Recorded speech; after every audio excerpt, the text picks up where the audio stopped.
What's going on, Genius Nation? Welcome to a brand new day. This is the Daily Genius, and I am Dr. Will. And as always, super excited that you are here joining us, whether you are here live or watching the replay.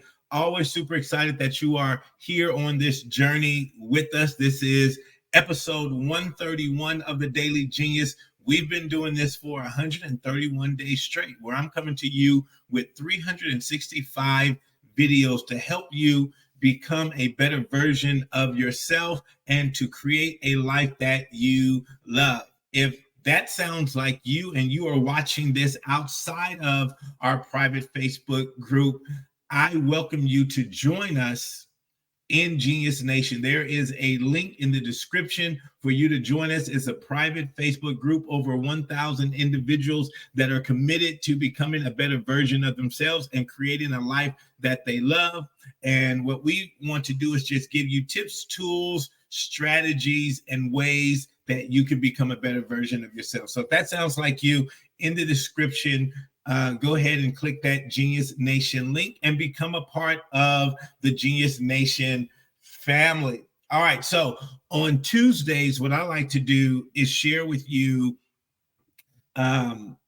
a strategy. I call it connecting the dots, right? We have all this information around us, but how do we really make it work for us? And so I like to come on and just share a strategy with you. So today, for Tuesday, the strategy that I want to share with you is about building an advisory team, building an advisory team. And this will work for you if you are an entrepreneur, if you are a business person, or if you are a career professional.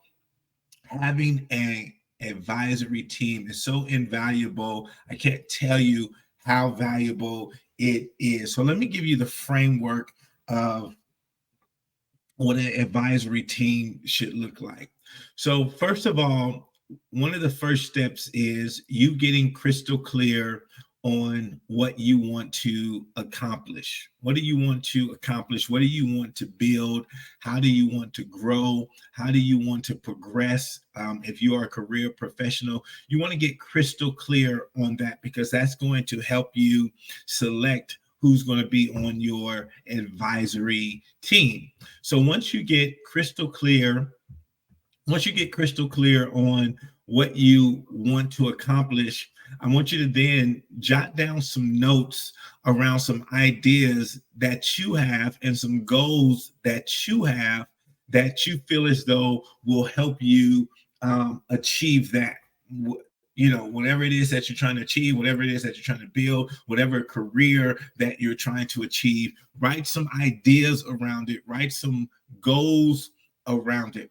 And now, once you've gotten clear on that, once you've written some goals and some ideas around it, I want you to look for 3 to 5 people. Look for 3 to 5 people that have, you want to find a couple of people that are ahead of you. You want to find a couple of people that are ahead of you in what you're trying to do. So if you're an entrepreneur, if you're a business owner, find somebody that you look up to that is ahead of you, that they're doing what you want to do at a high level, right? So that's 2 to 3 of your advisors. Then you want to select somebody that is doing well, but they're doing well in a industry career that is totally opposite, has nothing to do with what you're doing, because that's going to help you get a different perspective and get you some different ideas. And I'll give you an example later on of how that played out in my life. Then the 4th or 5th person you want to get, or the 5th person you want to get, is a person that's probably younger than you, that's good with one of these areas, maybe social media, maybe technology, AI, one of these areas that you're totally not, good in. You want to keep fresh eyes around you. You want to keep fresh eyes around you. And then you want to keep, somebody that's on the pursuit. They're young, they're on the pursuit, they're still hungry, they're still dreaming, they haven't got tainted by society or tainted by a career, right? So when now you're looking at these people, you got 2 or 3 people that are kind of in your field, in your career, but they're doing a lot better than you. Then you have the individual that's in a totally different arena than you. And then you have somebody that's, kind of younger than you, still hungry, still climbing up that ladder, right?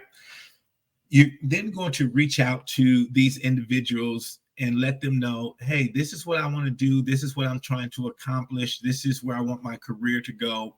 Would you be willing to be an advisor for me? And then you kind of set the parameters. I would suggest that you ask them to meet with you once a quarter as a group, to meet with you once a quarter. This is easily done via Zoom, and explain to them that, hey, I just want to get your insight. I also want you to hold me accountable for my goals and my aspirations, but I want you just to kind of be a sounding board.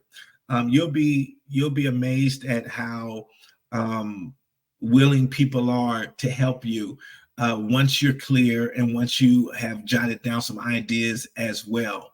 People don't mind helping you if they see that you are already helping yourself. And so, those top 2 or 3 people, you want to already imagine that people are already reaching out to them and wanting them for mentorship and things like that. So you coming prepared is going to help you. Like, hey, this is what I want to accomplish over the next 2 years, 3 years, 5 years. Here's some of the ideas that I have. I just need some of your wisdom, some of your guidance, some of your experience to help me down the road. People will be very open to that. Earlier on, when I was building out my business, I didn't have this official title of having an advisory board. I literally just reached out when I moved to Phoenix, Arizona. What I did was I researched some of the most successful people in the area. That's literally what I did. I found them on Facebook. I went to the local chamber and I found out, and I literally created me a list of who were the most successful people. And I then reached out to them and invited them to go out to lunch. And many of them said yes. And I kind of created, the people that not everybody you're not going to match with, and everybody, you're not going to vibe well with. And, it's no big deal. You just go out to lunch, see if it works, if it gels, if it doesn't, move on. But the ones that I really gelled with and the ones that I, really felt that could really help me, they became like my advisory board. Now, back then, I didn't call them my advisory board. I didn't have this type of language around it, but it was just people that I would talk to throughout the year, and I would share with them. We would have lunch, and I used to do it individually, but now we have Zoom and all this type of stuff. You can do it all together. You can still go out to lunch and still do Zoom, but just don't complicate it. But anyway, one of the gentlemen that started mentoring me, and this is why it's so good to have someone outside of your industry. So he was mentoring me. He was outside of my industry, and we went to lunch one day, and I was just asking him to, share his story, how he became successful, how he took his business from, ground zero to being worth 10, 15 million dollars at the time. And he began to talk to me. He was in construction, right? He was in construction. So literally totally out of what I do. I do leadership training and all that kind of stuff, totally out of what I do. And he began to talk to me, and I said, well, what was the big jump for you? What was the big thing that took you to the next level? And he shared this thing that I didn't know about in construction. Let's say your local city wants to build a building, like just to keep it simple. Let's say they want to build a building. So what they will do is they'll put out these RFPs, requests for proposals, right? And when they put out these RFPs, large companies, what they call in the construction, the prime. So large companies that can handle the build out of this building, they're called the prime. And these primes would bid. And many times, with these types of contracts with the cities, you're required to hire a certain percentage of what they would call subcontracting, right? So my mentor, he fell into the sub.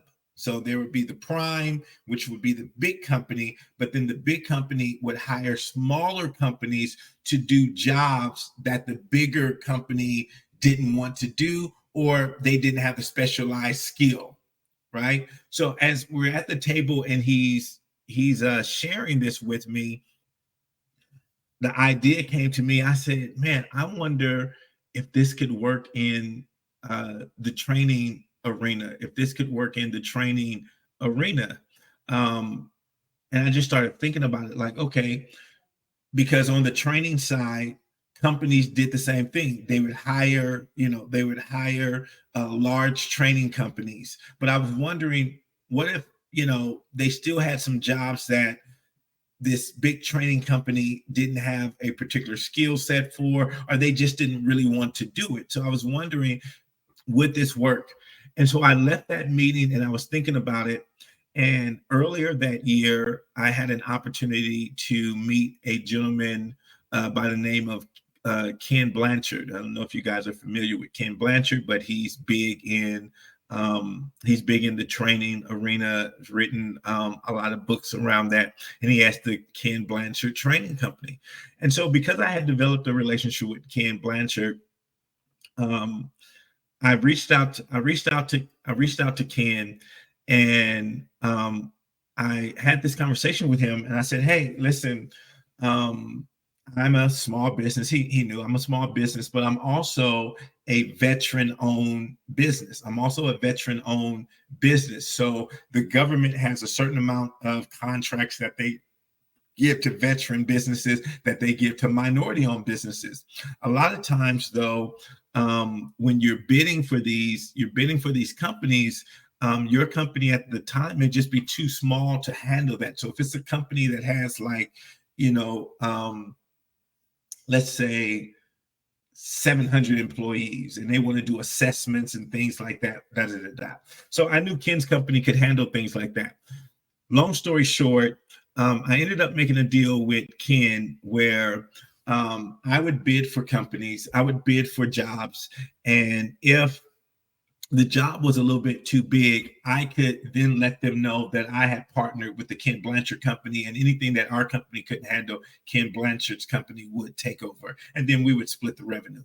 On the flip side of that, if Ken had companies that was reaching out to him that were doing that needed a job done that maybe was out of his will space, that he would give the job to me, and then we would split the difference. And so this was one of the ways that I grew our training company. And so this is just, once again, the benefit of having an advisory come in, because you can get so much wisdom and you can get so much knowledge and just so much expertise and inside knowledge. And, just having, a mentor that was in a total different space as mine gave me that idea. And so that's what I love, working with different industries, because I can pull the best of their ideas. So get you an advisory team. First, get clear on what you're trying to accomplish. Get real clear on what you're trying to accomplish. Number two, write down some ideas. Write down some ideas of what you want to do, and then ask them to hold you accountable. This is a strategy that I've used over the last decade that's been very beneficial to me, and I know it would be beneficial to you. So go out there today, have you an amazing day. As I always tell you, go out there and be your brilliant, amazing, genius self. Make someone else smile as you're making yourself smile, and go out there and dominate. And I'll see you tomorrow right back here for the Daily Genius. Have a good one, guys.